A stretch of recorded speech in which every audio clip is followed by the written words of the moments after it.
ಇತ್ತೀಚಿನ ದಿನಗಳಲ್ಲಿ ಹುಬ್ಬಳ್ಳಿಯಲ್ಲಿ ಒಂದು ಘಟನೆ ನಡೀತು. ಏನಂದರೆ 5 ವರ್ಷದ ಪುಟ್ಟ ಬಾಲಕಿ ಮೇಲೆ ಅತ್ಯಾಚಾರ ಆಗಿರುವಂಥ ಒಂದು ದುರ್ಘಟನೆ ನಡೀತು. ನಿಜವಾಗ್ಲೂ ತುಂಬ ಶೋಚನೀಯ ವಿಷಯ ಇದು.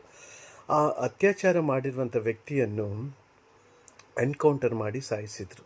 ನಿಜವಾಗ್ಲೂ ಇದು ಮೆಚ್ಚುಕೋತಕ್ಕ ವಿಷಯವೇ.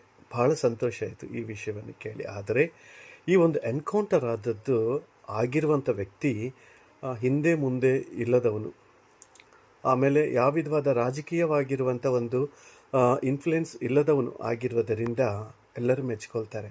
ಆದರೆ ಇದೇ ಘಟನೆ ರಾಜಕೀಯ ವ್ಯಕ್ತಿಗಳಾಗಿರಲಿ ಅಥವಾ ಅವ್ರ ಮಕ್ಕಳೇ ಆಗಿರಲಿ, ದೊಡ್ಡ ಆಸಾಮಿಗಳ ಮಕ್ಕಳೇ ಆಗಿರಲಿ ಮಾಡಿದರೆ ಎನ್ಕೌಂಟರ್ ಆಗ್ತಿತ್ತಾ? ಒಂದು ಸತಿ ಯೋಚನೆ ಮಾಡಿ. ಆಗ್ತಿದ್ದಿಲ್ಲ. ಯಾರು ಎನ್ಕೌಂಟರ್ ಮಾಡ್ತಾರೆ ನೋಡಿ, ಅವ್ರ ಚರ್ಮ ಸುಳಿದು ನೇತು ಹಾಕ್ತಿದ್ರು. ಇದೇ ಈಗಿನ ನಮ್ಮ ಭಾರತ ದೇಶದ ಒಂದು ಪರಿಸ್ಥಿತಿ.